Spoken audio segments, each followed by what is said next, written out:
Okay, good evening, everyone. I'd like to call to order the Roseville Area School Board meeting for Tuesday, June 10th. Clerk will please take the roll. Thank you. Good evening. Director Bogoszewski. Here. Treasurer Clark. Here.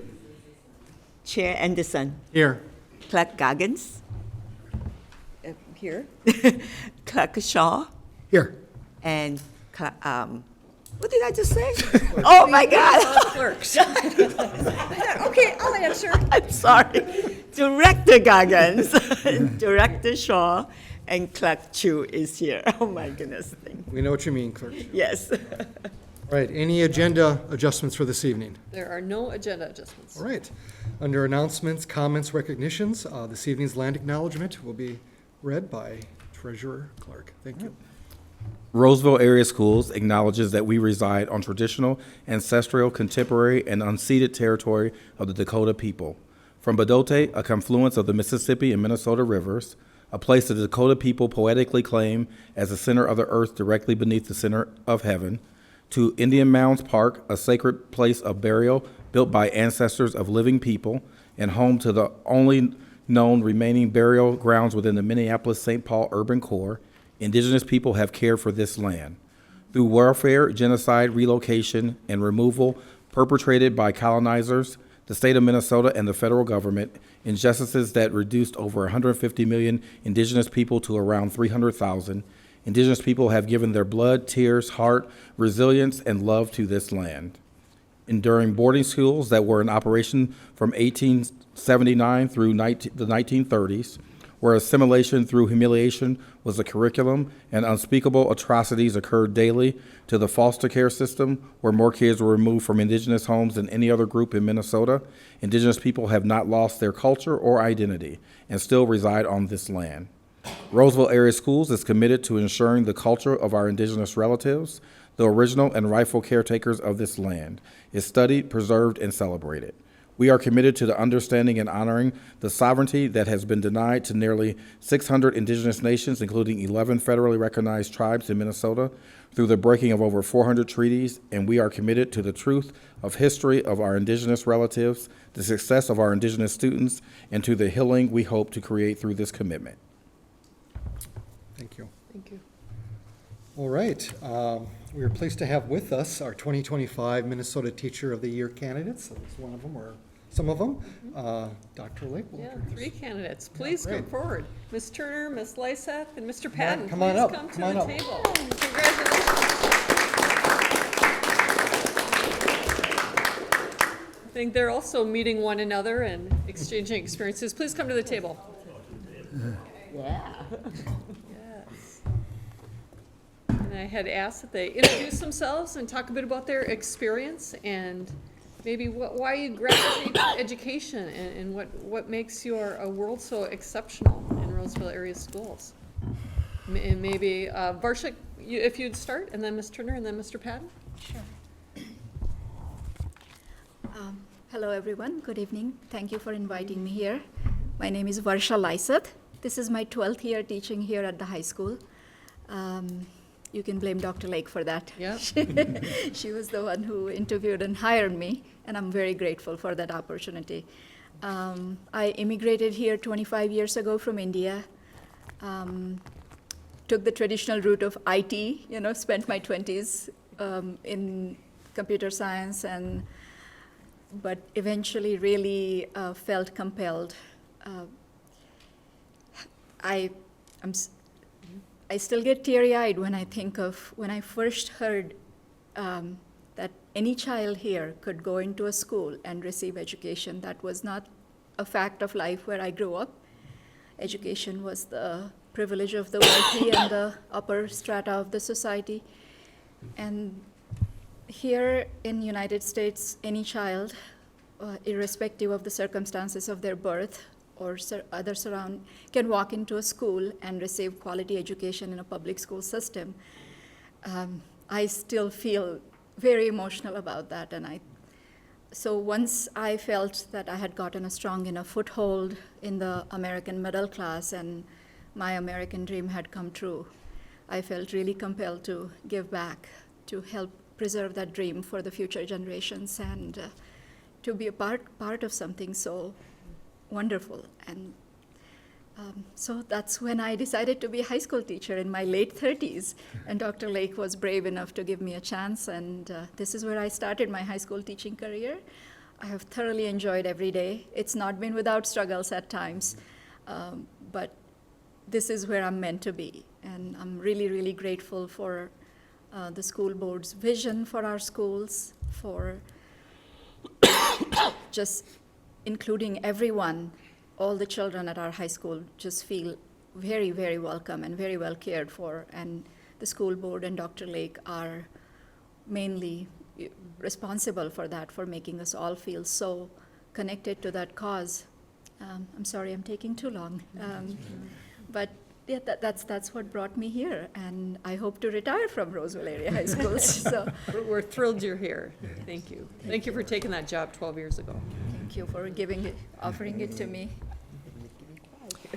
Hi, everyone. I am Avery M. Turner. I use she, her, aya pronouns. I started in education 6 years ago. What actually brought me to education was Teach for America. I didn't know what I wanted to do after college. I graduated from a historically black university, Morgan State University, and it was probably January. I knew I needed to figure it out. I knew I didn't want to stay in Baltimore. I didn't know that I would land up back here, but Teach for America, this specific region, was putting together a little package to get teachers who were out of the state or people out of state to come back and teach here in the state of Minnesota. So actually Minnesota wasn't one of the places that I qualified for to teach in, but it ended up being my 11th choice. So I ended up coming back home to teach. I am an elementary education teacher by trade. I just got my principal license on the 15th and it just posted yesterday. So I'm excited about that, yes.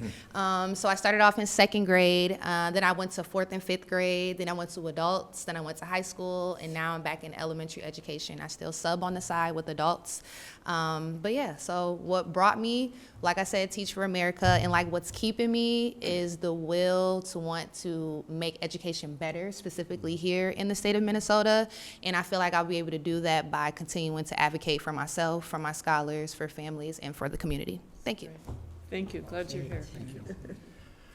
Hi, thanks for having me. I'm Sean Patton, 7th and 8th grade health teacher at Rams. What brought me to education, 19 years ago now, I think this is year 10 here at Roseville, was a happenstance. I ran into a buddy of mine I used to play hockey with, and it was one of those things where he's like, let's get a team. I was microcomputer technology guy. I was going to go make money, right? That's what I was. I graduated in 97. That was the thing you did. You went into computers. And he called me. It was one of those things. You exchange phone numbers. You're never going to talk to the guy again. And he called and said, I got a team. I'm like, oh, boy. I don't even have skates anymore, But I wound up helping him and realizing I like kids better than computers. And more importantly, they seem to like working with me. And I guess that's where the rubber hits the road, right? A lot of people love working with kids. But if kids don't love working with you, find something else to do. And it took off from there. And I was blessed to have parents and family members and friends support me after going to college and getting that degree in computer technology, turning around and telling them, I have a bunch of loans and I'm going to hang this on my wall and I'm going to start over because this isn't me. And I was blessed. I was fortunate enough to make it to the top 12 and spend the weekend in St. Paul. And it was, everybody told you, Doug Dewar told me going in, it's going to be life altering. And I'm cynical. I teach middle school, come on, right? It'll be great, but I don't know. And it was life altering. The people that I met, I spoke with Todd here briefly before the meeting. It was humbling. And now I walk down the halls at Rams and I'm like, you could have gone and you could have gone and you're worthy and you're capable and you're amazing. And I think I would love every educator to experience the weekend that I experienced, to feel that level of honor. Right. And again, I was just blessed to have parents let me start over and support me in that. And I think if you look back, we can all at this table and in this room think about somebody that when we didn't know what we wanted to do or we were struggling, whether it's a loved one or a family member or a partner, that pushed you and gave you that guidance and was that support. And they mean the world to you and they push you to be a better person. And I go to work every day and remind myself that there's a student, that I am that person for that student, because they don't have that person, right? And that's what drives me into education and keeps me coming back. Because when they asked at the St. Paul Hotel during the interviews, they said, what teacher sticks out in your head, you know, that pushed you into education? I said, nobody. I hated school. I loathed it. I was marginalized and bullied and ostracized. I didn't belong anywhere. If somebody had told me I would have been a teacher, I would have laughed in their face. Not at all. But I had parents that said, hey, the system works for somebody, just because it doesn't work for you. But if you don't like the system, you don't have to burn it to the ground. You can change it. So that's what I do. I became part of the system, right? And now I'm doing my best to change it and give that next student that support that maybe they don't have outside of our building. And it's a calling. I think education saves lives, and I wouldn't do anything else. And I am fortunate enough, having spent that weekend at the hotel with a phenomenal 11 other finalists that are just my lifelong friends now. I got to tell them, we talked a lot about, it's great being honored. Teachers would give up being honored to feel supported. I think I can speak for every educator that we don't need to be honored. We love it. It was great. Don't get me wrong. We like to be supported. And I got to tell them that I work in a district that does that. So I'm eternally grateful for that. And I would choose Roseville. I know that's the catchphrase these days. I would choose it 11 out of 10 times again. So I thank you. Appreciate it. Thank you. Anybody questions for the? No questions, just, again, thank you so much. And, you know, as you were talking, and I think you said the word, it's a word that you hear it's either thrown around casually or not at all, and that's calling and vocation. And it seems that you all, and I think your colleagues teaching here, that's how you see it as a vocation and a calling. And I'm also happy for you that you know, whatever shape you are, you found the hole that your peg fit in. And I'm so grateful that it's here with us in Roseville. And I am honored to hear you say you feel supported by the district, because, you know, as a board and as leadership, we certainly do support you and all your teaching colleagues. So just thank you so much, and really appreciate you being able to come here tonight too. Thank you, Mike. Thank you. Thank you. Thank you for having us.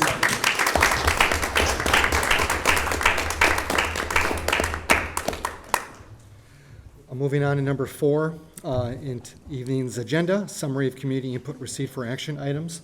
I do want to let the board know that I received an email from a resident of Lauderdale who had questions regarding student attendance and absenteeism. So we will be responding to that resident, but at least I want to inform the board. So since we do have student attendance later on this evening as an action item. Consent agenda.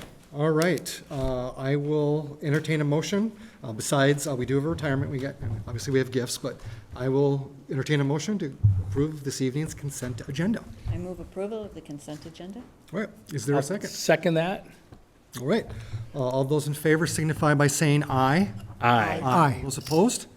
Okay, motion carries. I will Mr. have one Chair, retirement. Oh, just a point of order, I just want to clarify with you, it's true, isn't it, that if we do have guests who come and speak with us, that they're not required at all to stay for the remainder of the meeting? They're certainly free to go unless they want to stay. They are free, This is yes. true? Yep. Thank you, I just wanted That to is true. check in with that, with you on that. Yep, they do not have to stay for our very policy-heavy There you agenda. go. But Just want to make if sure they people want to, hey, understood that if this is it's their choice. Yes, thank you, sir, for that point of order. Yeah, we do have a retirement, yep. Clerk Chu with the retirement. Yes, today we have one retirement. Her name is Deborah Einert. She is with the nutrition services at Fairview Center School, and she has been with the district for 17 years. And we really thank you for her service, so I move for her retirement. All right, it's been moved. Is there a second? Second. All right, any further discussion? Moving the retirement of Deborah Einert. All those in favor signify by saying aye. Aye. All those opposed? All right, motion carries. Thank you, everyone, and we do have gifts this evening. Director Shaw. It's my honor to read the gifts. First off is a gift, financial gift from Joe's Sporting Goods and Ski Shop to Harambe Elementary School. Joe's Sporting Goods is a great neighbor to Harambe and has worked with them closely through the years. I have 3 gifts here for the boys' golf team, one from Dawn and Patrick Keenan, one from Heidi and Chad Salonik, and one from Chad Furtfinger and Carla Zbachnik. There's a financial gift from the U.S. Bank Foundation for school needs to Roseville Area High School. Another series of gifts to the high school for various athletic endeavors. The Roseville Girls Lacrosse Booster Club giving a financial gift for lacrosse officials, pennies, and staff appreciation meals. The Minnesota Vikings Foundation with another financial gift toward girls flag football program. The Roseville Area High School Girls Hockey Booster Club giving streaming services and supplies to Roseville Area High School. A gift from Amira Quilters for the food shelf at Roseville Area High School. The Roz Bullpen Baseball Booster Club giving tarps and awards to the Roseville Area High School baseball team. A gift from Gary Gray for the boys track and field program. And then 2 gifts for Rams Robotics from the Minneapolis Foundation through Marnie Wells and the Roz Fire Bears Robotics team themselves. And finally, a gift from Scott and Catherine Harmon, a financial gift to the Rams Theater. And it was at the Rams Theater that my children learned about theater and became highly enthused about it. Enthusiasm that stayed. So it's a great program. Thank you. Wonderful. Thank you, Director Shaw. All right, moving on to the agenda, reports and non-action items. 6A, Capital Projects Levy for Security and Technology presentation. We're joined by Business Director Sherry Thompson, and we've got some special guests And here as guests well. as well. Please Come on up. Our guests, All of you, all come on up. familiar faces. Yep. Thanks for being here.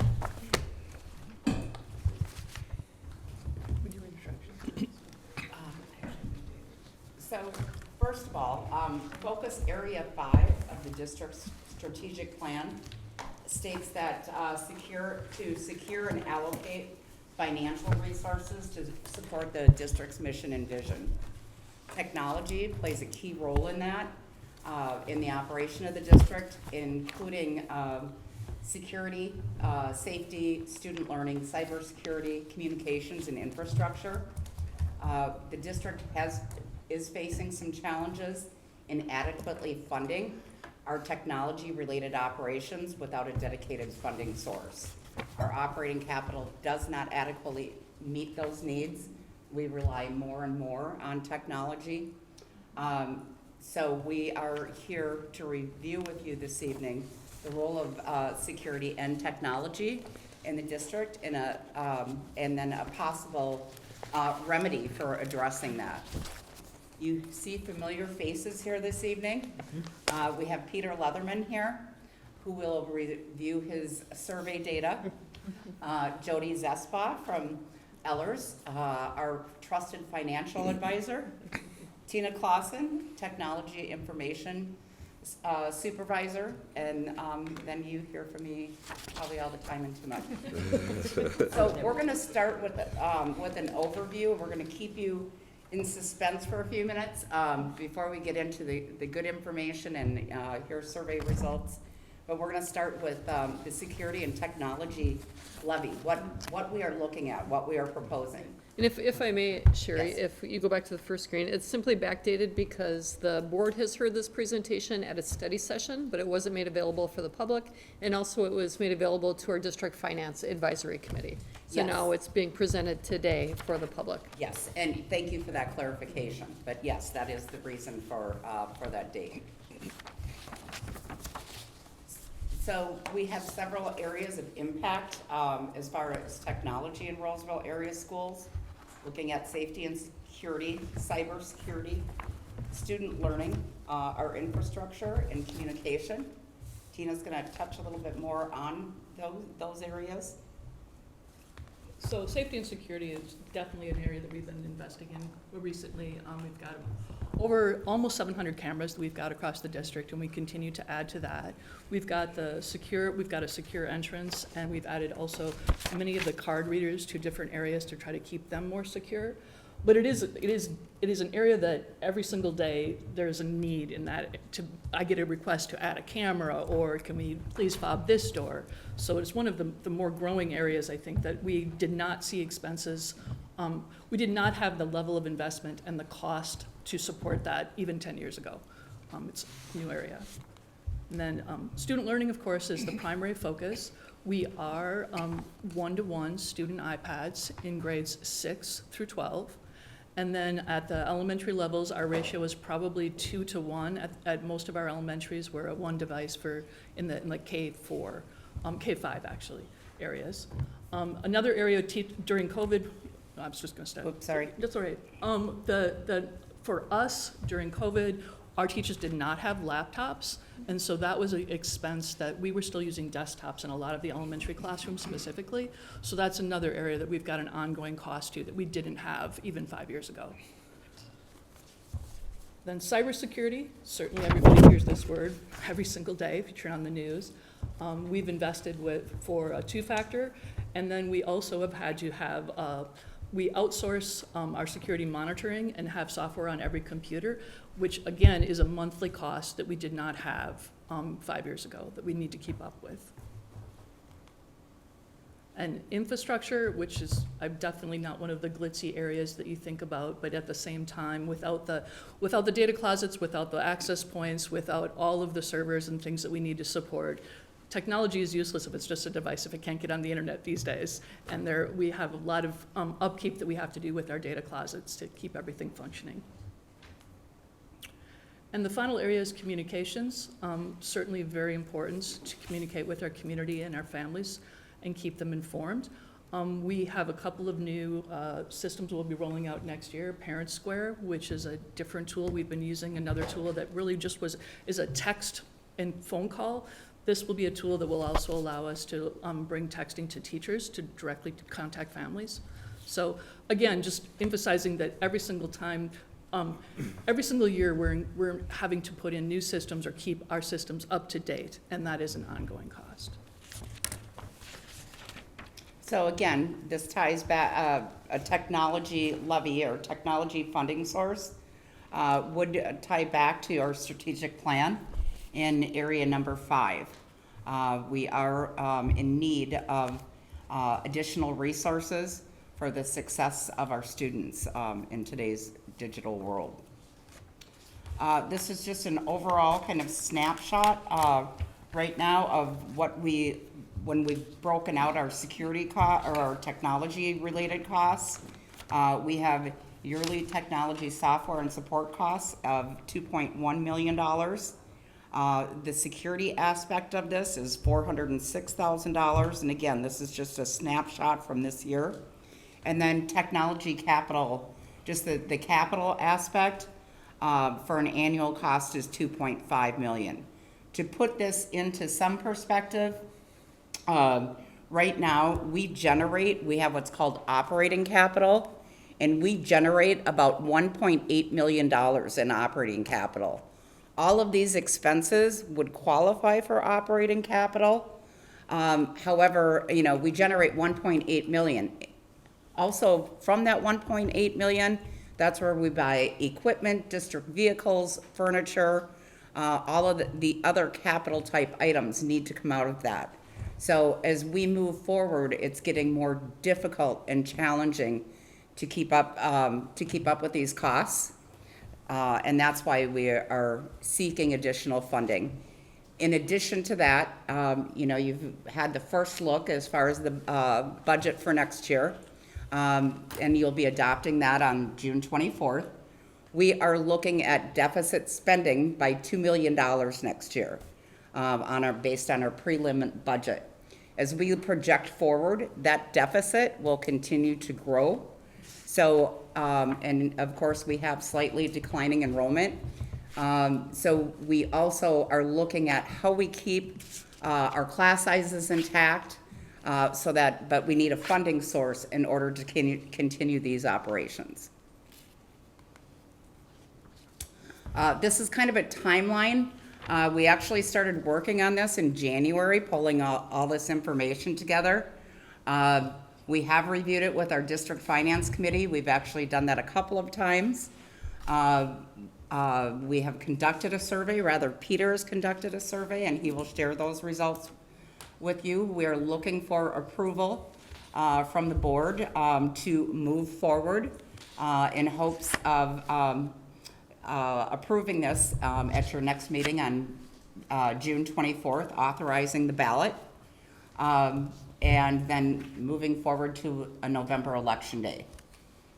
So that's basically the timeline that we're looking at. I also want to make mention of the fact that we do have the District Finance Advisory Committee. We've reviewed this. I know I mentioned a couple of times with them. Last week, they did recommend moving forward with this. Unfortunately, none of the Finance Advisory Committee members were available this evening, other than the board members that are here, because it is a busy time of year with the school year ending, but I wanted to share that information. We're going to jump forward from here, and if I can click correctly, this is the part where Ellers comes in and helps with their expertise. You have paper copies of this in front of you. And then this is also on the website, but Jody and the folks at her team at Ellers has done some analysis on the tax impact, and then also discussion about other districts and what authority we have and what authority other districts have. So I'll hand it off to Jody. Thank you, Sherry. Good evening. So the document that you have in front of you tonight looks pretty familiar. We've done tax impact information for the district many times. This shows the estimated tax impact of a range of different capital project levy or technology levy revenue amounts that, with a successful election in November, would take effect for taxes payable in '26. So the taxes payable this year are already set. That funding then, if you were to if the voters were to approve it for taxes payable in '26, would provide revenue to the district for fiscal year '26-27. So the preliminary budget that Sherry's talking about would not receive this funding, so you would need to get through 1 year before you're able to access these funds. So you'll see the tax impact on a range of different types of properties and different values. We've highlighted the $350,000 amount because that's of the approximate average value of a residential home in Roseville area schools. And you'll see at a $5 million level, the tax impact annually would be about $182 or about $15 a month.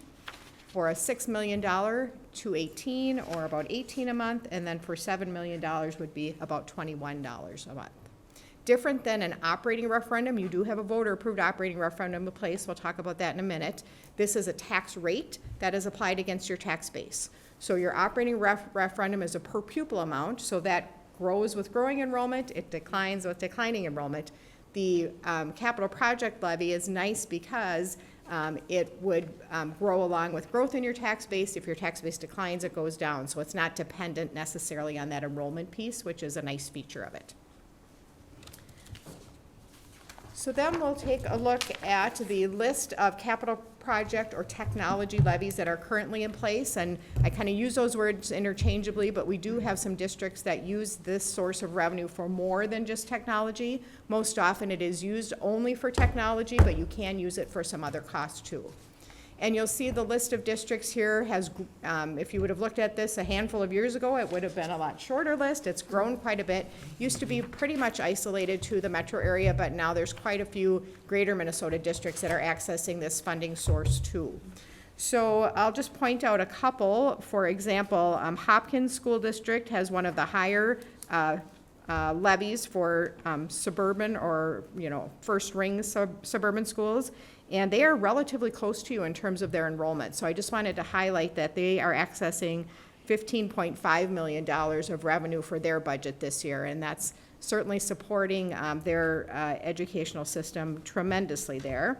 There's a number of them that are above the $10 million threshold too, but you can see how much each district is accessing. These are all of the districts that have this voter-approved authority in place, what their student adjusted pupil unit count looks like, and then we did calculate it on a per-student basis, even though that isn't the language that you'd see on the ballot question, but just to give you some context around that. So next, you'll see then isolated to the 7-county metro area, you're a little more than halfway down on this list. This shows in orange the voter-approved operating referendum, which is on a per-pupil basis. And this shows then the capital project or technology levy, which is converted to a per-pupil basis just for illustrative purposes on this chart. So one thing that that should stick out to you right away, and that sticks out to us right away, is that you are one of the only districts without that blue chart, that blue portion. So most of the districts in the 7-county metro area have had or have recently approved, like Stillwater, for example, just a few years ago approved this, their voters approved the technology levy for their school district. So Roseville doesn't have that in place now, most do, and you can see that you're a little more than halfway down the chart in terms of the revenue per pupil here.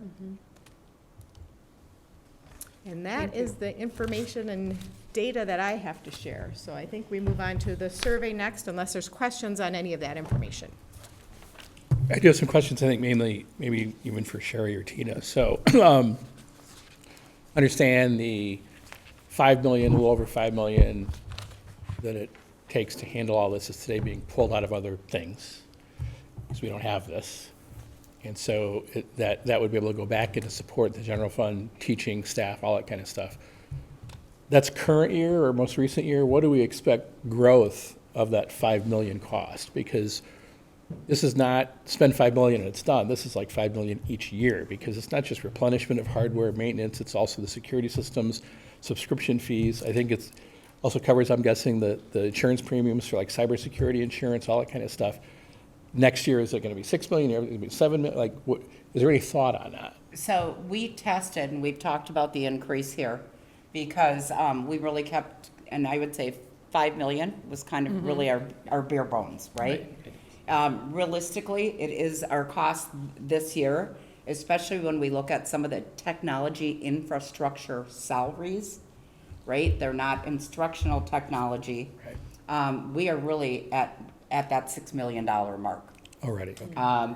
We have built out, Tina's done a nice job and has for years and continues to do that. This is even still considering leasing some of our technology, right? So we're not buying it outright because we're able to spread it over 3 years and get a very good interest rate on that, very low.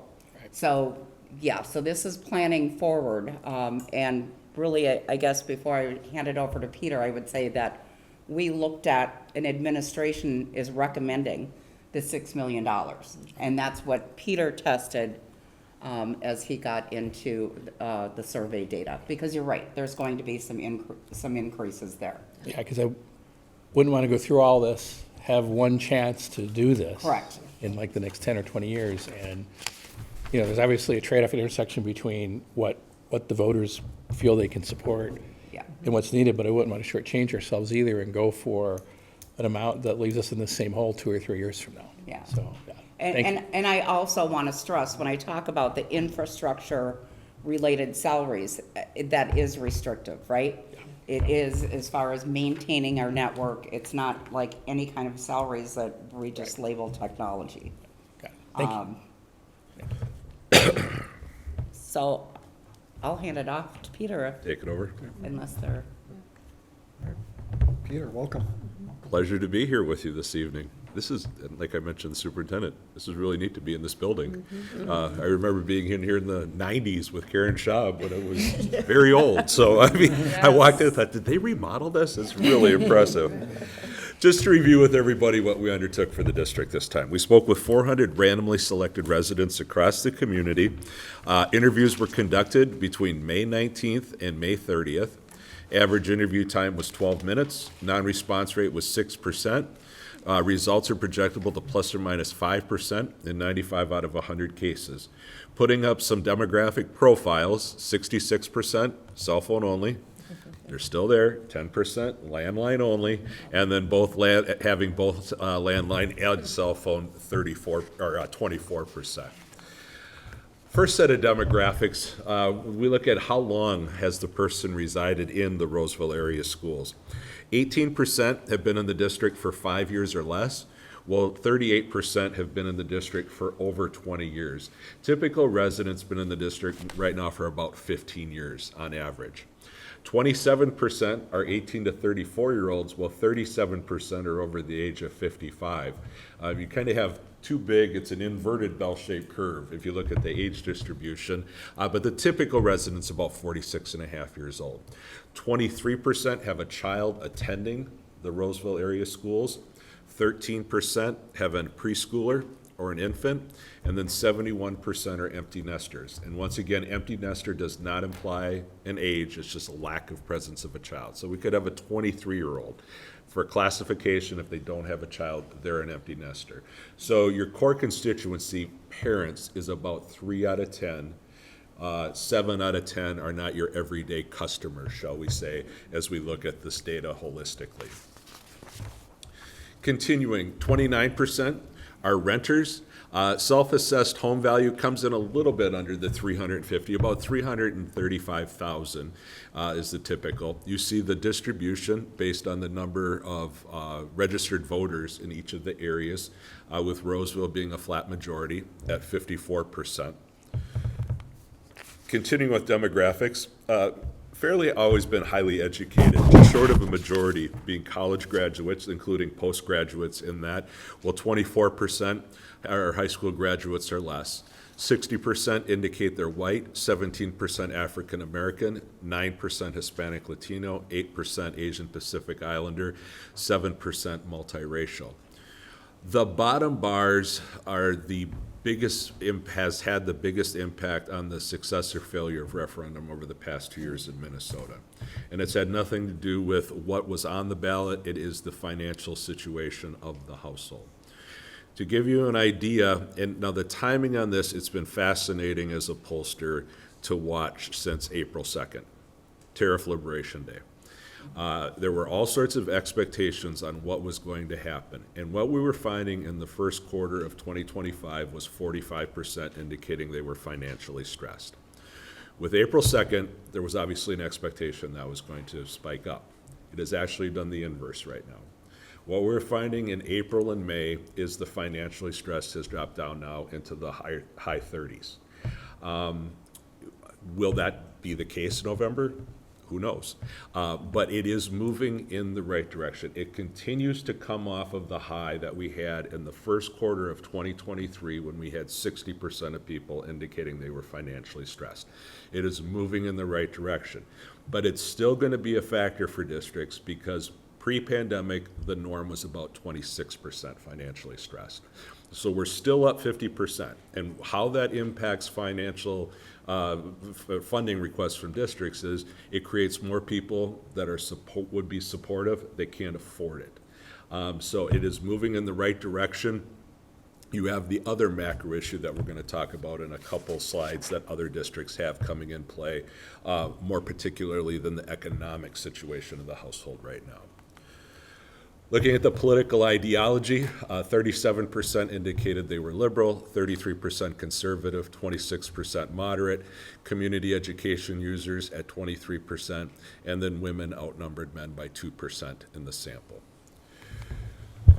If we start out with what folks are thinking about the school district and the general atmospherics, first off, what do they like most about the school district? Good teachers at the top of the list, but if we combine a couple categories, variety of programs and the broad curriculum, that actually combines to 18%. And good academics, high achievement stats, and excellent academics is 21%. So you have a statistical tie between the top three. Who's teaching, what they're teaching, and the quality of their teaching. And some districts vary. Some are very focused on curriculum, some personnel, some academic quality. It's always been historically here that kind of all three buckets are equally represented. You do have a very outstate Minnesota response, though, in your top three, and that's the sense of community, the community involvement piece. We don't see that in the suburbs very often. Suburban school districts, that's what they value, is the sense of community within the Roseville area schools. If we ask what the most serious, or what they like most, what's the most serious issue then? I really just could cut and paste this slide for every school district. You've seen me do this at Jody. At the top of the list, lack of funding, 21%.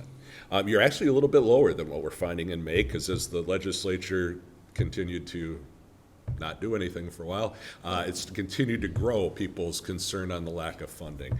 But it's typically now somewhere in the 20 to 30% range. Everything else is single digits. Lack of discipline, poor spending, budget cuts. Where you're unusually low as a top of the mind response right now is the high tax piece, 3%. Now, we're going to see data that's counter to that when we ask specifically. It's not on the top of their mind like we're seeing in other districts where it's between 15 and 20%. It's still there. And the other area that's key is you still have 1 in 6 that see, it'll be news to you, there are no problems in the school district. Nothing's at the bottom. They're boosters. Everything's wonderful, and that's, that's about 50% higher than what we're seeing now. That's typically about 10%. So, the key takeaway is, that discussion, foundational discussion on the adequacy of funding is already at the front of 1 in 5 folks' minds, and we haven't even started a discussion yet. The quality of education in public schools.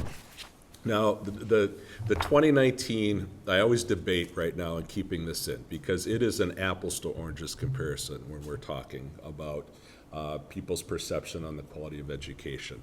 But I decided to keep it in because it still holds up favorably. You were at 89%. Last time you were at 79%. You're back up to 83%. It is moving in the right direction. It's increasing.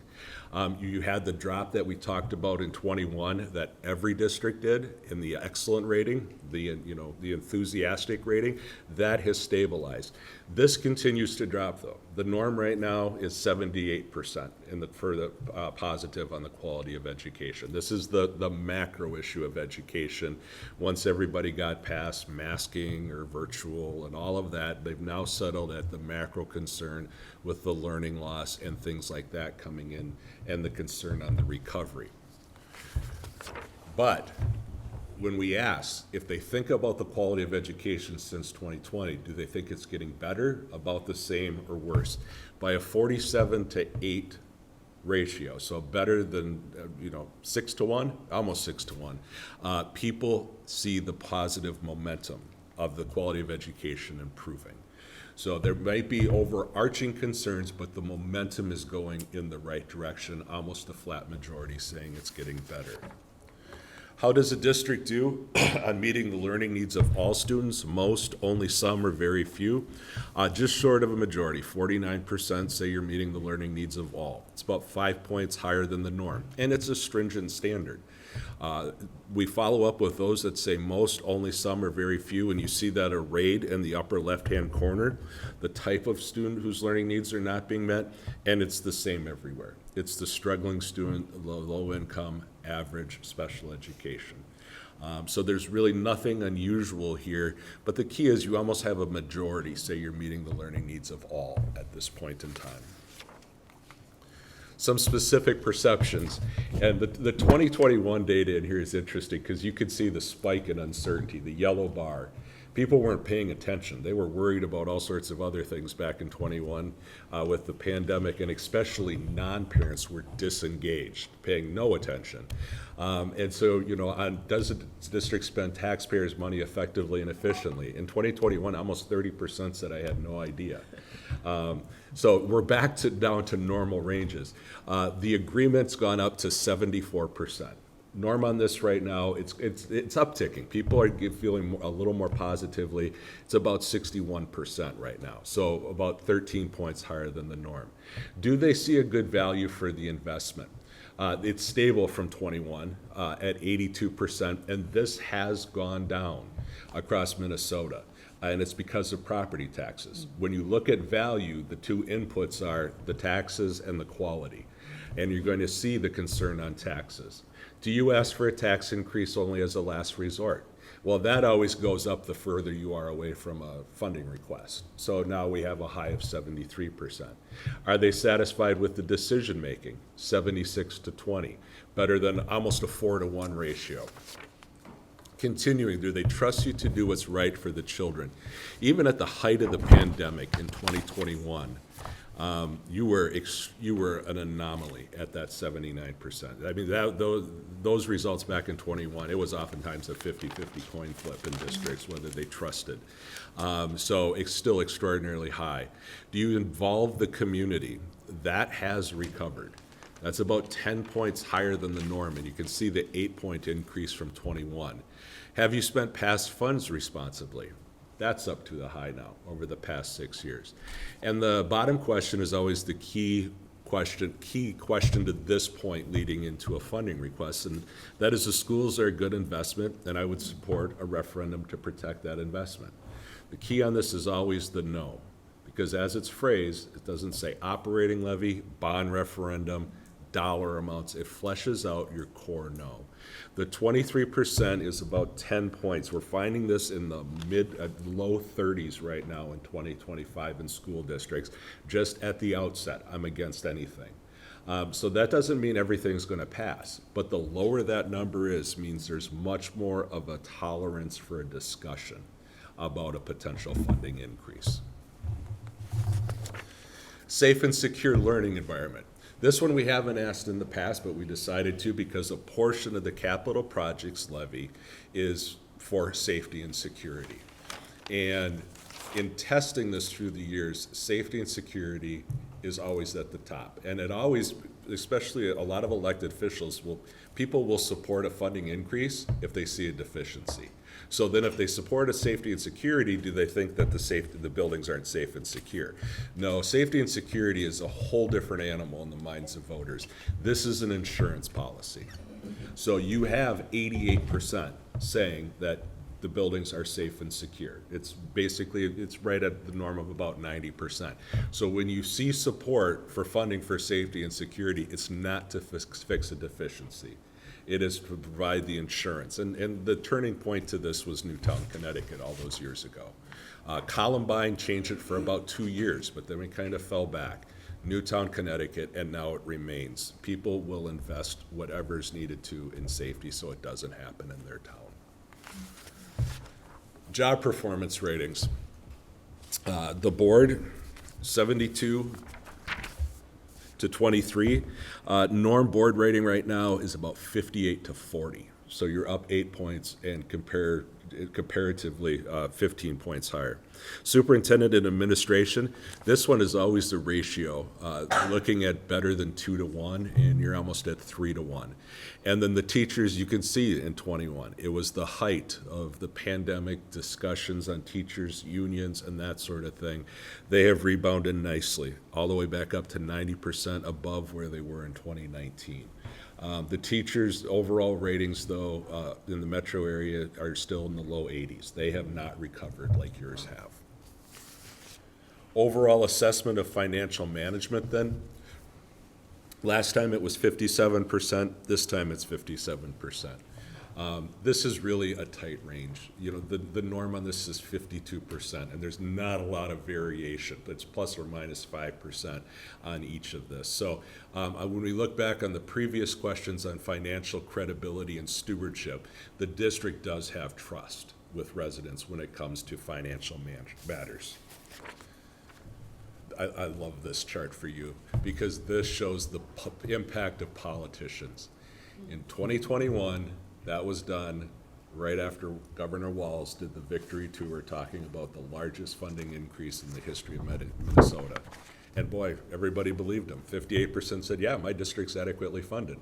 Well, 2 biennium budgets later and a lot of discussion, it's inversed. People hear all the money that the state has given, and then they look to their school district, they look to their neighbors, and they have no idea. There is a complete dissonance in people's minds. Their experience doesn't match the rhetoric, amazingly, from a politician. This is almost a snapshot in every district now, with about 40% saying yes and 55 to 60% saying no. This is the issue in the state of Minnesota now. For those that are old enough to remember Phil Krenke and the Taxpayers League in the late 90s, that rose out of the property tax increases under Governor Carlson, that really created that environment in the 90s. Over the past 2 years, we've seen property tax hostility explode. Now, you have a large increase. You've gone from 35% saying they were high in 21 to 51%. The 35% was extraordinarily low. The 51% is still pretty low, even with the 16-point increase. The highest level I have in 2025 is a district at 77%. The norm on this right now is in the low 60s. So the average at 41, you still have 1%, and I always joke, I have their names and numbers for you, but then 8% unsure. But like every school district right now, keep in mind, 51% high. What's their perception of school taxes? The high, it goes down 10 points to 41%. 30 years ago when I started doing this, people were not, it wasn't that they weren't sophisticated. They really didn't look at their tax statement and look to see what the city, county, and school district does. Now they do. And this tells us, and it's district after district, that if they're mad about taxes, they're mad at their city or county. That's who they're putting the blame on. That's the good news. The bad news is you're the only show that has to go to the voters for a property tax approval. So it really is a critical piece in the narrative of many school districts working with, arguing with their cities and counties to say, give us a break for 1 year. Because the problem, what happens in the timing of this is their preliminary tax assessment comes out the middle of September. Well, what happens the third week of September? Everybody starts early voting. And so it's having this impact. Our data still shows that people, if they had a $100 tax increase to give, they want it to go to the school district. The problem is cities and counties have taken it out of their pocket before they have the ability to vote for it. This result now is becoming very consistent in 2025, and like I've mentioned to many, with our statewide that we do in the summer that I'll share with all the education acronyms, this is an area where I'm going to get into because the people's view on the importance of technology is cratering. The absolutely essential 10 years ago was 60%. 3 years ago, it was 45%. We're now down here at 27%. I don't have a district in 2025 that has more than 30% saying it's absolutely essential. So there's something going on. I think one of the next slides on when we look at screen time is going to be impacting it. But it really is important to understand the why, because there's a difference. If something's absolutely essential versus very important, it's a nice to have versus a have to have in the minds of residents. And where folks continue to be is they'll support have to haves. They give nice to haves a lot more scrutiny if they're thinking about a property tax increase. Now, how do they rate the tech opportunities here? Very highly, 89%, only 10% unfavorably. So they don't see a deficiency with tech in the minds. So part of it is, and I think when you talk about the investments that have had to go in, you know, so listening to her, 30 years ago, you didn't have any of these expenses. All of these new expenses on top of the system, I think is part of the communication effort. I think this is part of it with the drop is the concern on screen time. At 65%, either very or somewhat concerned, 35% not to or not at all. And keep in mind, 7 out of 10 people don't have kids. They don't understand that textbooks are now on the devices. That's staring at a screen. It goes back to, it was about 1999, 2000, where you had to bring people, they would do tours in schools with seniors to show them what a whiteboard was. We're not cleaning erasers anymore. This is a whiteboard. And then the seniors, you could see the scales fall from their eyes. They go, oh, I get it. This is incredible technology. It might be something along those lines, kind of like a reintroduction on how technology is being used. Because people have never been comfortable, through all the data and all the years of testing this, they've never been comfortable about just having a device for device's sake. It has to be linked to curriculum. It has to be linked to education impact.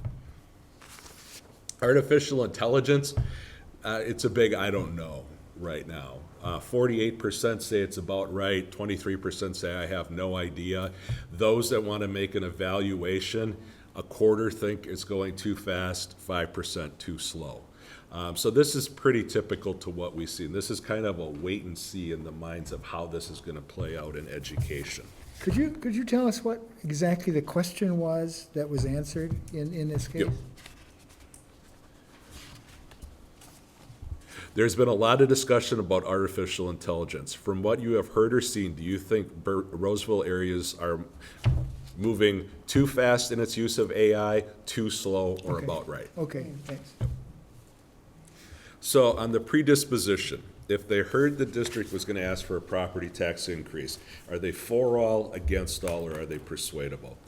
You have the highest, you're a +3. It's celebration. You actually have 3% more core support than core opposition, 28 to 25.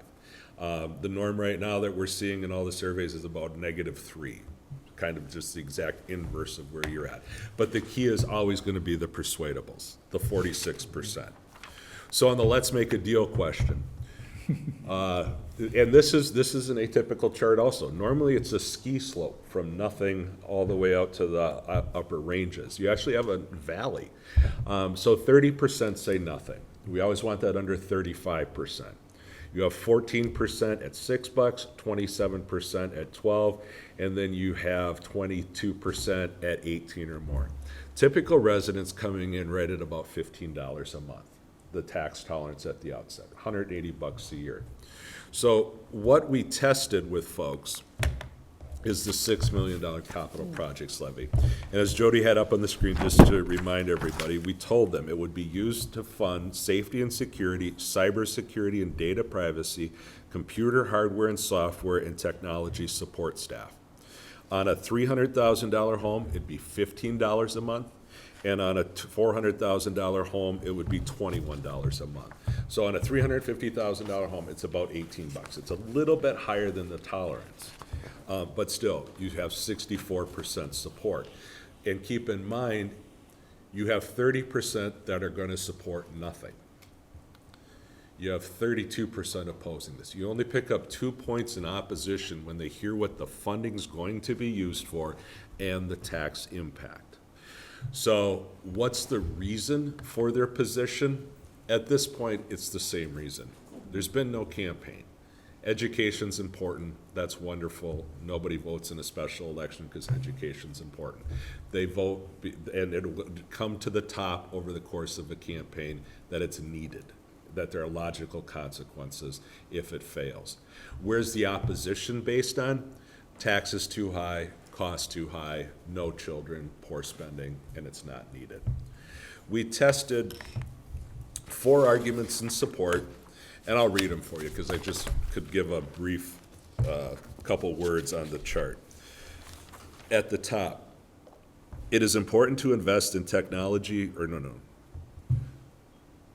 in this day and age, it is absolutely essential to invest in the best safety and security measures available to schools. Followed by, it is important to invest in technology-based cybersecurity and data security at our schools. Next, up-to-date technology is the key to ensuring students have connection to anytime, anywhere learning. And at the bottom, Roseville Area Schools is one of a few metro area school districts without a capital projects levy. Now, the comparisons, it matters, but it only matters to supporters. And this is, we've tested this all over. There's certain school districts in the western Hennepin suburbs that they want to keep up with what the other school district's doing. The other 333 school districts in the state of Minnesota say, I don't care what they're doing. This is what we do. And so it motivates supporters in that, but it doesn't change the persuadable. What enforces, if we look at that persuadable check, the most impact is the safety piece. That's what persuades them on the importance of passing it. Now, what's the argument in opposition? It's the inflation and cost of living. 27%. The statements are, with inflation and the cost of living increasing, many cannot afford a property tax increase. Then, being able to use technology effectively and efficiently is given too much emphasis in the schools today. Property taxes are going up too quickly. We just can't afford to put more taxes for education on the backs of homeowners. And finally, funding for local schools is adequate. They need to spend the money they have better. The bottom three operate in the echo chamber of opposition. All it does is reinforce their reason for opposing. The one that impacts the persuadables, and it's because of the financial situation, is the inflation and cost of living piece. So keep in mind where we were on the pretest, 64-32. The post-test, 66-30. Now, I don't expect big changes. They've heard 8 arguments over the course of 3 minutes on a survey. It's not going to change a lot of people's minds. But what I want to see, does it flip people at all into more negative? You actually pick up 2% support and a 2% drop in opposition. You are left with the 30% that said they're not going to support anything anyways. Okay? And then finally, communication. In 2019, 64% said they were at least somewhat informed. 2021, it dropped to 58, and now it's back up to 73%. So on people's attitudes and opinions that we've already looked at in the survey, it is based on having more knowledge. It's not more knowledge makes them unhappy. It actually is reinforcing their attitudes and opinions. Where are they getting their information? Part of this is because the district has a strong communication network. District newsletter and mailings, 31%. The website, 20%. Email, e-newsletter, 18%. Almost, 70% of people are relying on school district communications. So you don't have the growth of the grapevine that so many other school districts have as local newspapers disappear. Because there are some districts that the #1 source of information in the metro area is right now is word of mouth. Local newspapers don't cover them anymore. Now we just gossip. But having strong district communications is kind of that good insurance policy on that. What's the most effective way for them to receive information? The mail newsletter and the newspaper, if we look at print versus electronic, it's 46% print. On the electronic piece, it's 49%. So it's an even distribution, very specific demographics on how they prefer. Parents, they're set in stone. The pandemic, they lived and died looking at their email every morning, and it hasn't stopped. That's how they prefer to receive it. Are they satisfied with the amount of information? Absolutely. That actually went up 18 points to saying, yes, I'm satisfied.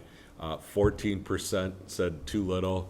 We dropped down to 0% saying, I think there was one person that said too much, but you don't round up on that. So you could see a drastic difference from 2021.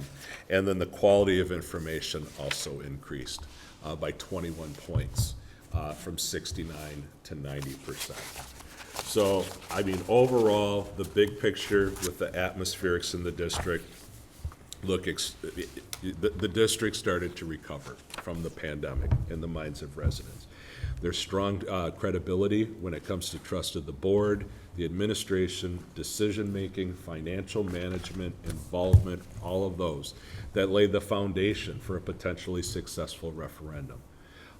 What we tested looks very good, and it passes the threshold. The threshold I always have for a survey, this is an early survey. There's been no campaign. There's been no vote yes, vote no. Always want to see the support at 60% or higher, because the typical, over the course of a campaign, the typical regression is about 8 points. And if you're at 59% with the margin of error, that becomes a coin flip. So this really is positioned in a way that, you know, it looks very good at this time. It will be factors out of your control, economic factors and property tax decisions by other government entities. That would be the potential issue for this proposal. So I'd be happy to answer any questions.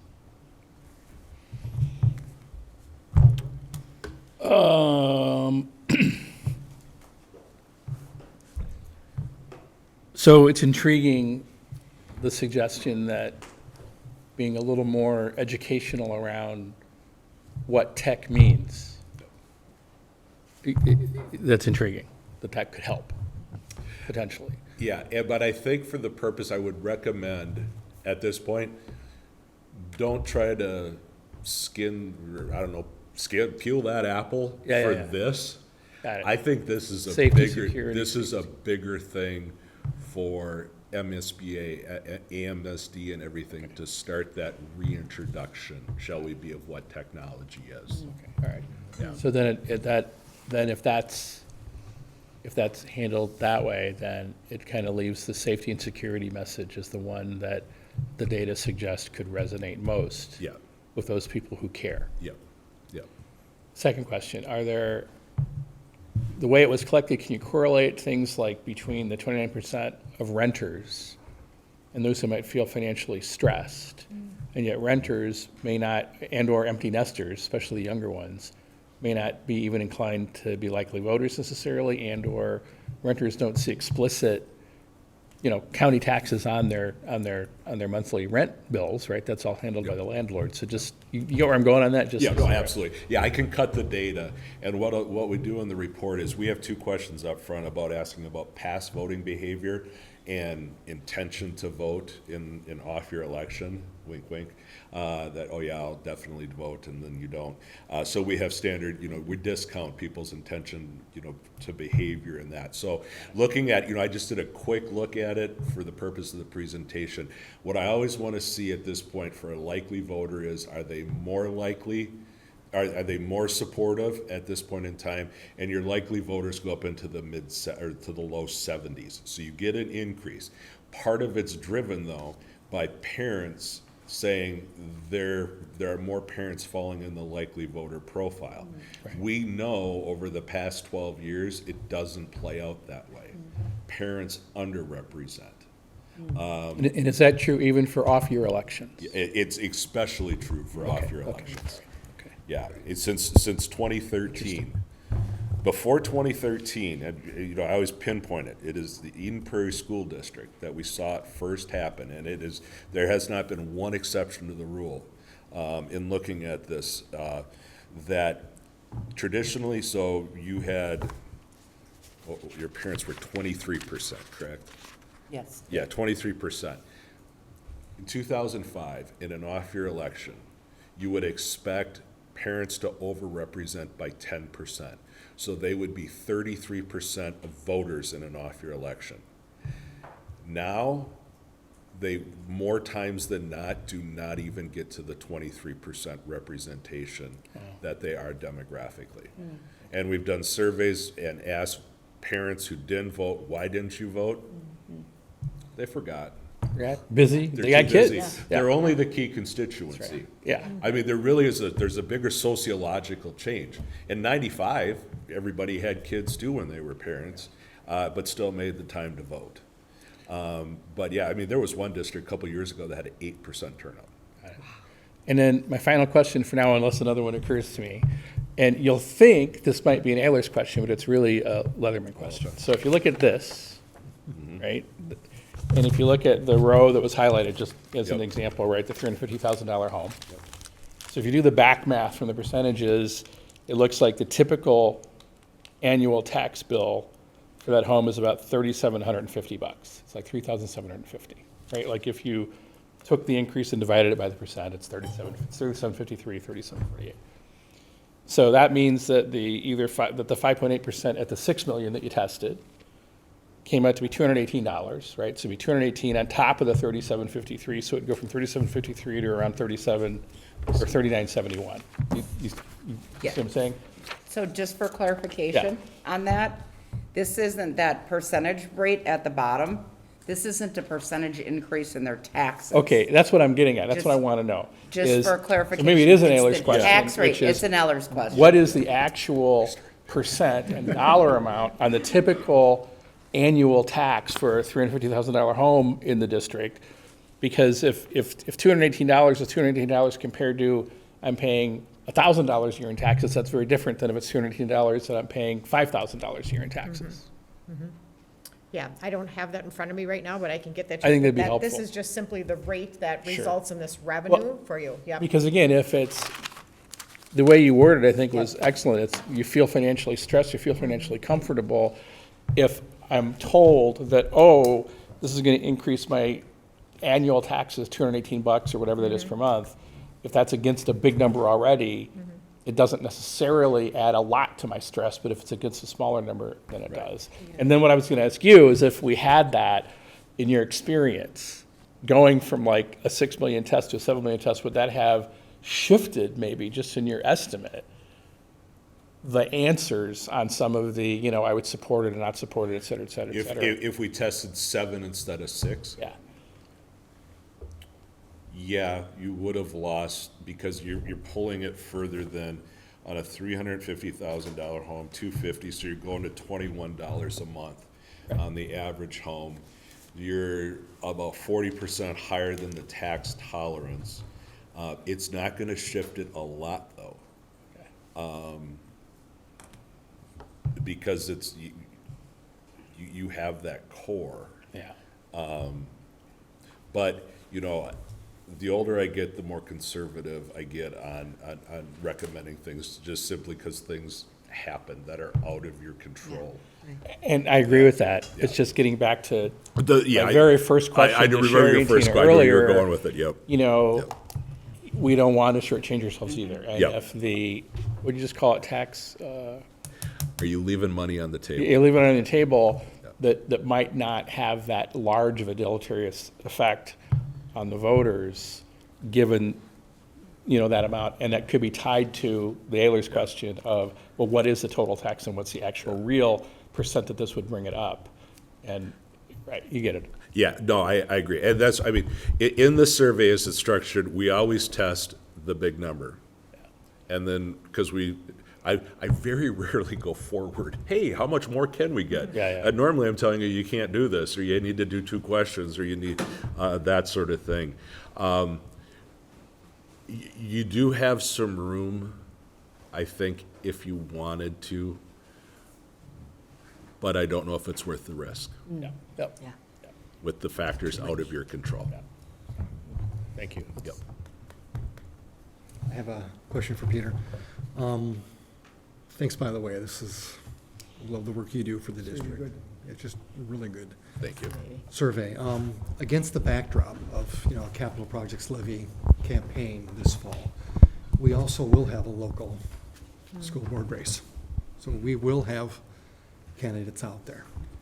And I guess I would just like your opinion, you know, any candidates who are, you know, friendly to the district. I'll say, would you say that, maybe just your opinion, but this would be something they could, you know, amongst other things, something they could mention? It'd be okay for them to mention, talk about, or just, you know, stay What- away from something like this? I'm just Doesn't, curious. let me make sure I understand your question. Does endorsing this help or hurt candidacies? Right. Yeah. It helps in Roseville. I would expect,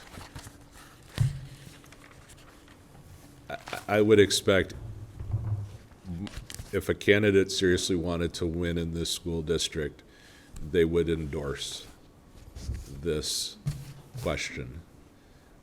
That's not the case in many school districts. But this one, there's a high value in education.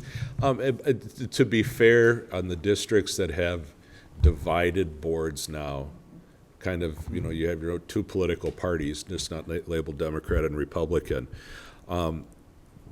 Some of those, both sides endorsed the funding request because it was needed, it was important, and they didn't want to have to cut coming in.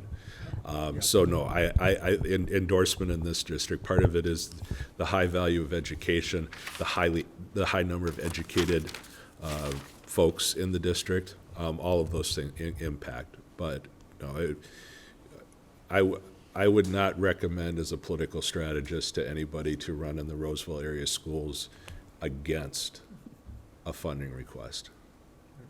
Thank you. Anybody else? Go ahead. Frank.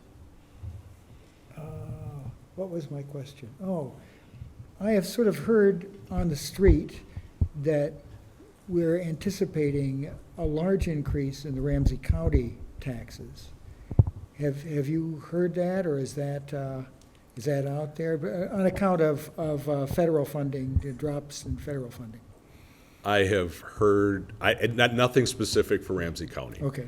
But I think that there's an expectation with federal funding and counties and cities. But they set them,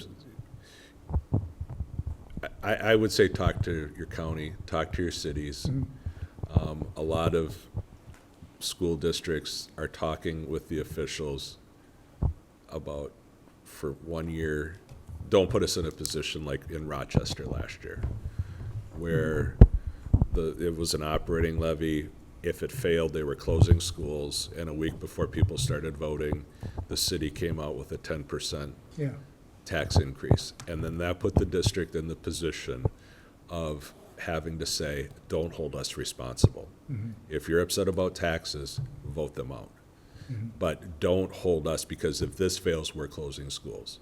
Mm-hmm. And it really just it's creating this wedge over the last couple of years between the three levels of government people actually like, as opposed to the state and the federal. It's an oddity. But I wouldn't be surprised, but I definitely would work with the county or just have discussions on it. Yeah. And the good news is you have the perfect foil of St. Paul and all the wonderful work that they did this year for education. I just find this so impressive. I mean, especially also putting it in context, to know that our community is that supportive. It's a incredibly powerful message. Some of those numbers. Yeah. I mean, I have to say, my 5 o'clock presentation last night, I won't name the school district, was much different. So it's always interesting when I come in and say, oh yeah, looking through the charts again, well, that's 20 points lower. Yeah, so this is, yeah. Well, I appreciate you providing that context, because it makes a big difference when you look at a number and you're going, oh, that doesn't seem very good. And then you're saying it's 10 points higher than norm. It's like, wow, that's a very different perspective. Thank you. You're welcome. Appreciate it. All right. Anybody? Wonderful. Yeah, I would say similar to Kitty, it's not just this time. I mean, you've been our go-to for this kind of work for the last number of years. And I think we just keep coming back because of the same level of clarity and due diligence. So, yeah, thank you very much. I appreciate that. Thank you so much. Jody as well. Anything, Jody? Yes. Thank you. Oh, well, yeah, I mean, that's a given with Ayers. I mean, I'm talking her about a lot more I'm talking than about you the see survey me. stuff, not the numbers. Of course, I see her everywhere right now. We should do a road Every show time together. Ayers has added 2 + 2, they've come up with 4, so that's good. I tell you what, though, Jody can do my presentation now. I still cannot do this. Yeah, after yeah, 30 years. Thank you, Tina. Thank you. Thank for you, your everyone. interest. Thank you, guys. Thank you. Could we talk a little bit about the question? The question? We're gonna talk, Yeah. We haven't done that yet. question. Ballot Oh, question, please. Yes. Yeah. Oh, yes. Let's stay for that. Poor Michelle. She also always has to be on the fly. The ballot question language. So, okay, the ballot question is in your packet. Right now, we have a draft, so you'll see that it's that we've had some edits, because we've received it from our legal counsel. And we've submitted it back, and he is on vacation. I think he's back tomorrow. Tomorrow, that's correct. Tomorrow or Thursday, so yes. And maybe Jody, you can speak a little bit to that. I mean, the language does need to be prescriptive, but also with a capital project, stating it as a capital project levy, my understanding is we have a little bit more flexibility in how we can spend those dollars. Yes, and so if you think about a operating referendum question, that language is prescribed by statute, you really can't vary. This, you can be more descriptive in the types of items, and so I would say that as I listen to Peter Martin, who is the person who's working on drafting this ballot and drafts ballot language for many, many school districts, he generally recommends that you put something at the very beginning of the question that is a priority, and then end with something that's a high priority. So the beginning, I think, is, that first sentence is kind of required, and then the list that you see there, I think, is helpful and important, but know that the order can be changed, and the order is important, I think, as your, especially if you have an uninformed voter going to make their selection at the ballot, so. Yeah, agreed. Yeah, you do have an opportunity with the capital projects levy, to your point. An operating levy, somebody walks in and reads it and doesn't know what's going on, they're gonna vote no. You do have the ability to give them information on it, so the verbiage does matter. And following Peter's survey, we did elevate and change the Yep. order in Great. terms of Yep. Right. prioritizing security and Yeah, cybersecurity. Was there That's any really the only edit that we made. Yeah, the red line reflects everything that we've heard Yes. tonight in terms of priority. Was there anything else you would recommend we consider in the wording? No, I think it looks good. And just, I have a question. so this, there are $2 amounts there at the end. And I'm assuming that one is anticipated to be bigger than the other. That is, the last one, that is that the total number, the total cost would be higher than what taxes are being asked for? Yes, because that's over a 10-year period. So it's really just gonna be a multiple of 10 times whatever the first year is. So if we put a $6 million annual levy in there, we'll say 60 million. We just- Okay, so it's not about the notion of, well, we have to fund these things, and we're using this much money to do it, and this isn't as much. Right. No, so it's just 10 times. It is. Because we're seeking the authority for the 10-year period. Oh, okay. and it would be estimated, because if you Yes. have growth of the property tax base, that amount can be higher. I see. Or if it goes down, Or if it goes down. sometimes. Yes. Yeah, Yeah, absolutely. okay. Yes, Yep, and it. Both ways. That does Yeah. happen. More often it goes up, but there have been times when it's gone down. So we just simply do the multiplication times 10 to keep it easy. Okay, and because this we're- will be a tiny number, this percentage then, because you're multiplying times the whole tax capacity? which Yeah, must that is be the percent that you enormous. see on the chart that we talked about, the tax impact chart. So the 6 million is a 5.808 rate. That's what is on that. yeah, that's where that rate comes into play. Got it, okay, all right, okay, Because it's the tax rate against the tax capacity. excellent, okay, thank you. Or true. And we are supposed to get updated numbers from the state beginning of July, so if Okay. anything changes a little bit, but you guys are voting on this at the end of June. So at the end of June. Yeah, I so don't we'll see if Lon Moe is the Okay. one who gives us that data. We'll see if we Need can get to, anything a little earlier. okay, Yeah.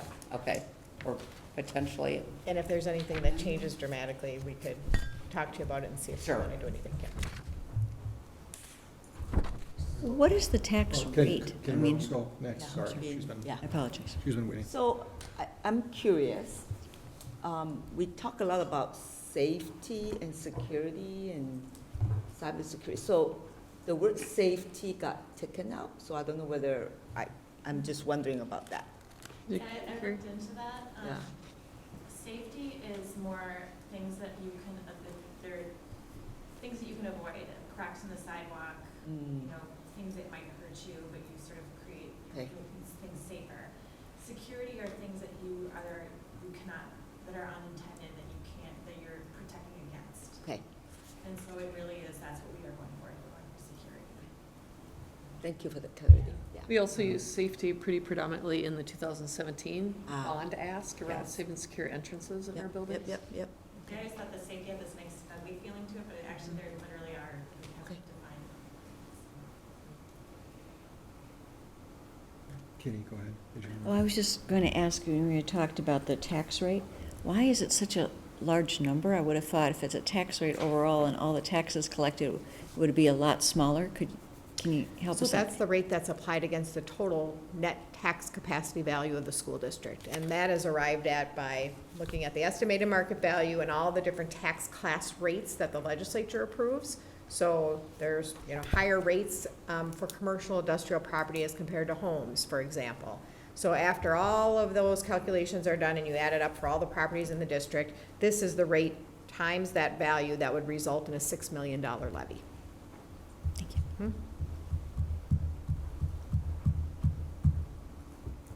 I think people, so it would be one of these numbers that would appear there. That's correct. Got it. And that tax rate Got it, okay. must be included also, yep. Yeah, so people will interpret that Very as, differently. oh my God, my taxes are going up 5.8%, and it doesn't really mean that, but True. we can't change that, that's the part that. Correct. Right, and it does say times the net tax capacity of the school district, so Yeah. if someone's reading And it. everybody that has a CPA will understand what that means when they read it. So there's good Well, educational most. piece, Education. communications. Yes. Yeah. All right, thank you. More context before you go Yes. vote, right? Yeah, To understand what that means. Well, and that's why we want people to be looking at this information, right? So, Yeah. if you know, Get it out. want the website again, or however you want to communicate this information, of course, right? That's the most important, is what does it mean to me? Yeah. And as we move forward, of course, Ellers has always been a great partner and provided us with the website information. Yep.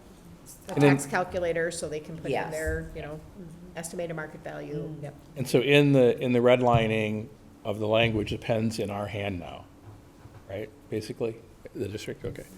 And then what's the deadline? When do we need the language finalized? August 12th? So So we have August some 12th time. is the final date for approving a resolution to have a ballot question in Got it, November. okay.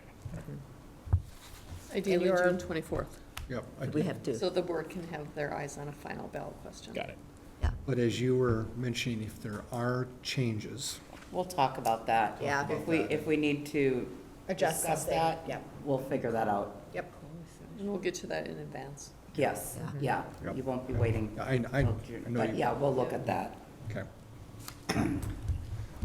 All right, Thank you all. Great work. thank you. Thank you. Thank you. Well done. Thank you. Thank you. All right, we're moving on to 6B, summary of the closed session for superintendent's performance evaluation. On Tuesday, May 27th, in the closed session, the school board evaluated the performance of Superintendent Lake.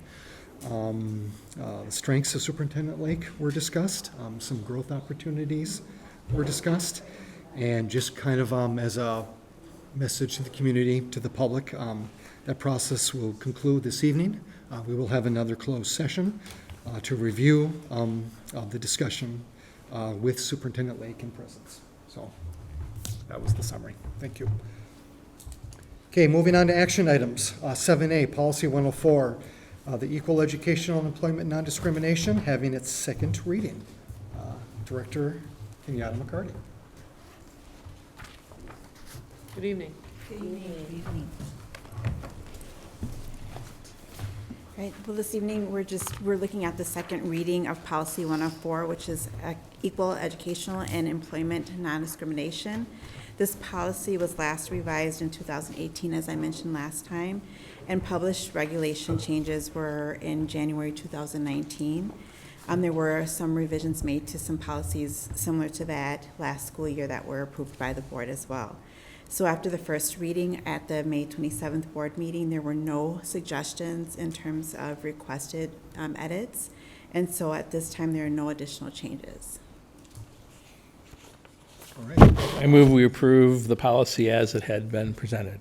All right, it's been moved. Is there a second? Second. All right. Moved and seconded. Any further discussion? If not, all those in favor signify by saying aye. Aye. All those opposed? All right, thank you. All right, moving on to policy 504, school attendance gets its second reading. Associate Superintendent Melissa. Thank you, Chair Anderson. Tonight is the second reading of policy 504, which focuses on attendance. There were no recommended changes to the policy, so we're asking for the board to approve the policy as presented. I move approval of policy 504, school attendance. Okay, it's been moved. Is there? Second. Okay, it's been moved and seconded. Any further discussion? Not, all those in favor signify by saying aye. Aye. All those opposed? Motion carries. All right, moving on to policy 520, student discipline. Associate Superintendent Melissa Sonic. We're going to do it again. Tonight we have the second reading of policy 520, which is on student discipline. There were no recommended changes, so we're asking for the board's approval of the policy as presented. Move approval of policy 520, student discipline. Is there a second? I'll second. All right, moved and seconded. Any further discussion? If not, all those in favor signify by saying aye. All those opposed? Motion carries. Thank you. All right, moving on to policy 616, instructional materials selection gets its second reading. Yes. Wanda, Lindy, thank you for being here. Thank you, board, for having me here. This is the second reading of our instructional materials selection, and this, the changes included some language around library and media centers and library materials that we made some changes and revisions to include those. We had very few changes from our first time. We included some oars within there and some language around supporting the love or pleasure of reading. And I am asking for approval for the second reading. I move approval of policy 616 as presented tonight. Second. All right, it's moved and seconded. Any further discussion? If not, all those in favor signify by saying aye. Aye. All those opposed? Motion carries. All right, and Jake will be staying up there. Approval of new course proposals. Yes, so this is our second look at our new course proposals that we had looked at during our study session the last time that we had looked at these. We have 3 different new courses that we're looking at approving. One of them is the AP Art and Design. It's an optional 3rd trimester for this course. We had that as a unanimous support from our District Curriculum Advisory Committee. We also have our Multilingual Learner Peer Tutoring course. Again, unanimous support from our District Curriculum Advisory Committee. And the 3rd is the Online Physical Education 2 course. Again, unanimously approved and recommended by our District Curriculum Advisory Committee. So. Does that include online swimming too? Not that. Actually, it actually could if a student chose to do that as part of their, cardio workouts that they were tracking. So, yeah. Entertain a motion. I'll move approval of the new courses as presented. Second. Okay, it's been moved and seconded. Any further discussion on the new course proposals? If not, all those in favor signify by saying aye. Aye. All those opposed? Motion carries. Thanks, Jake. Thank you. Thank you so much. All right, that moves us on to our evening's board reports. How about we start with Director Frank Shaw? That'd be all right. Board report? Yeah. Yes, so I, as pretty much everyone here, attended a lot of wonderful, I needn't say more about it, wonderful graduation ceremonies and people moving on to the next step, including, I should say, the American Indian honoring ceremony. And that it was very exciting to see that, and very moving. And I thought it was particularly nice to see Ursula Penconen was honored for her work on the parent committee, and was quilted in front of everyone. It was wonderful to see. That's all I have. All right. Director Goggins. In addition to our standard graduations that everybody made, I had a chance to attend the dual language Spanish immersion, I believe, along with, trying to remember who was there. It was another board member. I apologize. Mannix, of course. Sorry. Mannix and I were at that one. And it was really exciting because this was, 13 years ago when we started this program. It was basically enhancing one grade each year. So this is the very first time we have a graduating class from that program, and it was a lovely celebration of the students. Attended the Finance Committee, where there was the recommendation for the tech levy that we got earlier today. Had a chance to, and I believe Rose and Mannix and others may have attended the Spanish 1 class from Catherine Castello, and Todd, I believe, also, where the 8th graders from Spanish 1 put on restaurant skits, and that was wonderfully fun to see. The pride and engagement there. The Harambe Steering Committee continues to do its work and had a couple of different meetings. And then the last thing was today I went to a all-day kind of a work session from Education Evolve around working on student-centered education. And the intent was to really understand how we could take the education change efforts that are strategic and make them sustainable, and how to try to organize that for our state in terms of how do we move forward in that vision. Was really well done in terms of thinking about the different components of making strategic change sustainable, and having the conversations with various supporters across the different entities on what work needs to be done to move that in that direction. Thank you also for representing the board at the Rams celebration yesterday. Oh, of course. I had that down here somewhere, but I missed that. Yes, that was also very fun. Lots of different exciting celebrations that I know many of us board members have made. Thank you. Treasurer Clark. I'll start with the 9/16 board meeting was last week, and Dan Natives, who's the assistant superintendent for 9/16, is retiring in the middle of June, so that'll be a big loss for them. And then Megan McAllister, the director of HR, is also leaving her position. She'd been there for 16 years, so a little change in some of their cabinet members there. They provide a literacy and math update for the first time. The district for 9/16, they had a universal screener for both reading and math, so as they look at the READ Act and some of the other things, there's some things changing there. And also attended 2 of their graduations there, the 2 that had our students who graduated from Roseville there.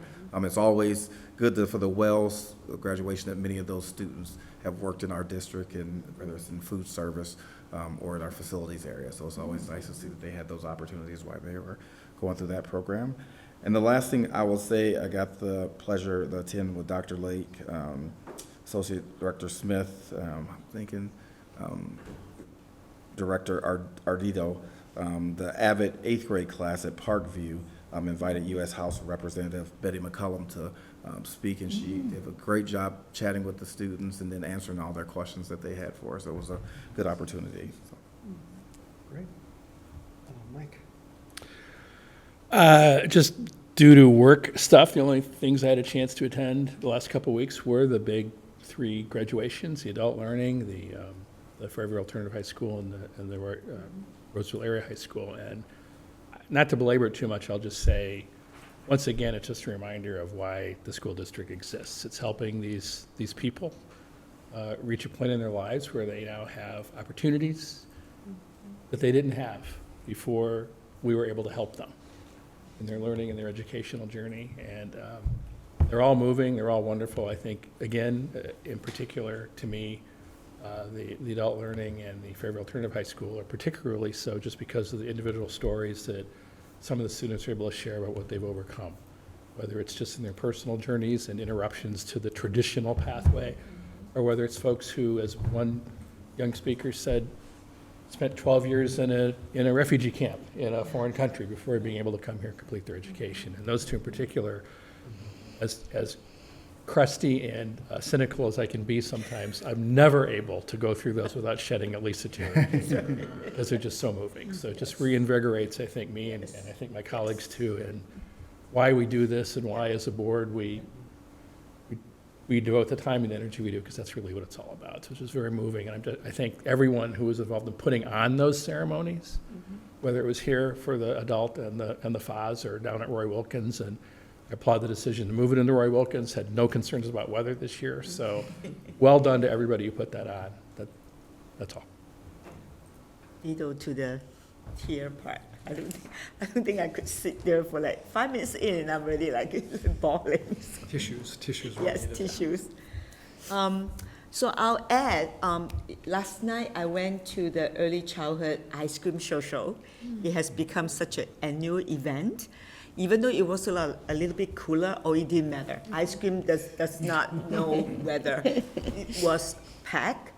And was just wonderful to see families there. And one of the staff said something about how many families like to do that for the community, but it's also a way to thank the staff in terms of the way they have been taking care of their children. So it was just a lovely event, just become such an annual thing. And then finally, I'm gonna really wanted to acknowledge Dr. Lake for, first of all, agreeing to be a partnering organization for the Elevate Teaching event that happened May 31st. I forgot You forgot to say that, that's right. A bunch of us were there. You were there. So, Director Goggins and Director Anderson were there, Chair Anderson were there. And I have to say, the ET team were so impressed with the space. Now, I know the space, so I can brag, I'm a little biased, but the space was amazing. Everyone was very helpful. Michelle helped us with some printing. Christine with the facility. We visited a couple of times just to make sure we know what we're doing. Wayne and his team was amazing. So it was just like the perfect venue for trying out the satellite idea. It worked perfectly. So really, thank you. Thank you. Oh, and I have to say, Bryn McConnell, who pulled through, and we had some avid students there. And they were so helpful setting up in the morning. I mean, like, they were working, trying to set up all the tables in the conversation part. So really just thank you for being a partnering organization for this event. And I have to say, I was like bawling already when our three Teachers of the Year finalists were talking and thinking about what they say, right? That kind of like why they came into education and the idea of, it's not so much an award or anything, but what does it mean to feel like they are supported, they are honored, and I'm thinking that's exactly why we wanted to do it. So, so thank you for their support. Thank you for that, and a shout out to our HR team who also represented, Yes, because they share That's your right. mission around Elevate Teaching. That's right. Thank you. Thank you. See, I knew I left a name on my list here. Thank you. Thank you for that. Yeah. All right. Thank you, Rose. Couple things. Dr. Lake and I had an opportunity to attend together the last Falcon Heights PTA meeting of the year. We had a very unique opportunity to kind of go through a question and answer, and which Dr. Lake handled remarkably well, superbly, and I will state she answered the majority of the questions. I think I swung for a decent few, but just peppered with a lot of good questions, but just a fantastic Q&A session. Engaged community. With those parents, all of our community schools, but certainly Falcon Heights, some great questions and back and forth. And then just from the actual PTA perspective, fabulous news during their actual meeting. They're getting a grant. Falcon Heights PTA is getting a grant from the Jeffers Foundation, $2,000 worth. Then the PTA, I don't think they're going to exactly match it, but at least $1,000, from what I remember, to work on a monarch way station and pollinator garden at Falcon Heights. And we saw like some of the design concepts. Just looks fabulous for the community getting involved with and engaged in, just fabulous. And also, really positive note, their family fun night at Falcon Heights. They always raise a lot of money, but they, it doesn't surprise me, they raised $13,000 at family fun night this year. Food trucks, everything. So, I mean, that was just a fantastic meeting overall. And another really important announcement I'd like to mention. We learned earlier today that Associate Superintendent Melissa Sonic has accepted a fantastic opportunity, a wonderful position in Minneapolis Public Schools. So Melissa, thank you. Thank you for your dedication and service to Roseville area schools. Your passion, your love for students, for staff, your experience, your know-how. It's going to be very, very hard to replace. Mm-hmm. Thank you. Thank you very much.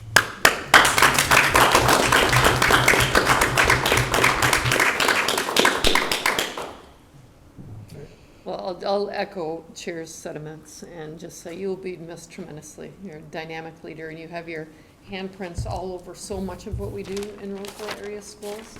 We'll always be cheering you on, too. And I'll give you an opportunity if you'd like to share anything.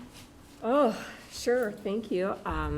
I have been in Roseville for the last 11 years in different roles. I came and served as the principal at Edgerton Elementary School. I was then in teaching and learning for a few years as principal and special assignment, and for the last 4 years in this role. And it's been overwhelming thinking about leaving. It's really hard. I've cried a lot today in beautiful ways.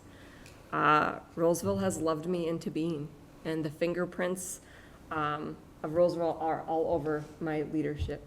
I will take pieces of every student, family, staff member, colleagues, board, leadership in this community with me wherever I go. This is a district that values instructional leadership. It values our mission of excellence and innovation and equity in all we do, and just being good for kids, especially our kids furthest from justice. When I first stepped into this role, I'll tell like a 30-second story. I try to outsmart traffic sometimes during my commute, and so I put it in my Google Maps to figure out what was the best way to get here to try to outsmart traffic, and it accidentally saved it as home. And so I've kept Roseville as home ever since. And something tells me it's probably going to stay in my Google Maps forever as home, because it just feels fitting. So I feel incredibly honored to have served here, to have run alongside so many phenomenal educators. Thank you, Dr. Lake, for giving me this opportunity, and the board for just being so supportive and committed to the work that we do here. The last thing I'll say is just how lucky am I to have something that makes saying goodbye so hard. I know Minneapolis will keep you busy. I know they will. But don't be a stranger. I hope we do see you at some AMSD events, MSBA, just whatever capacity you might be showing up for those with your new position. But I will also drive through Roseville every day and just like shout out a little like, choose Roseville. you have to go to Misan sooner or later. Absolutely. There you go. Thank you. Thank you. And no, we didn't give you anything. You earned everything. Right. Dr. Lake? Well, my statement this evening is a thank you for an incredible year. On our last day of school for most of our students and staff, I'd like to take a moment to offer my heartfelt thanks to each and one of you. Whether you are a teacher, staff, support member, administrator, student, or family member, your commitment to our students and their success has made this school year one of care, connection, and community. At the same time, I want to recognize that the role of public schools extends far beyond academics. Public schools are cornerstones of strong communities, and we are so fortunate to be a part of a vibrant, supportive network that spans the 7 communities that make up Roseville area schools. Our foundations, volunteers, local organizations, faith-based partners, and individual community members show up for our students and staff time and time again. They remind us and the world what we value as a district, that there is a place for everyone and that everyone is welcome here. No matter a person's race, gender identity, sexual orientation, socioeconomic status, ability, home or first language, religion, national origin, age, or physical appearance. Roseville Area Schools is a place where all are valued and all belong. I'm deeply proud to be part of a community that continues to stand boldly in that truth. Thank you. Thank you. All right, remember, board, we are not going anywhere yet. There's no adjournment yet. We do need to move to a closed session to evaluate the performance of the superintendent. How about we make the motion? I think I'll announce to Wayne, just give us, as we get into it, a couple minutes, bathroom break, you know, let staff leave. 5 minutes, staff can leave. Yeah, and all that, but And someone anybody want to start it? Yeah, but just, do read it verbatim. Yeah. Mr. Chair, I move to close the meeting to evaluate the performance of Superintendent Jenny Lake as permitted by Minnesota statute, section 13D.05, subdivision 3A. Is there a second to that motion? Second. Okay, it's been moved and seconded. Any further discussion? All those in favor signify by saying aye. Aye. All those opposed? Motion carries. We will be moving into a closed session. That's 5 minutes.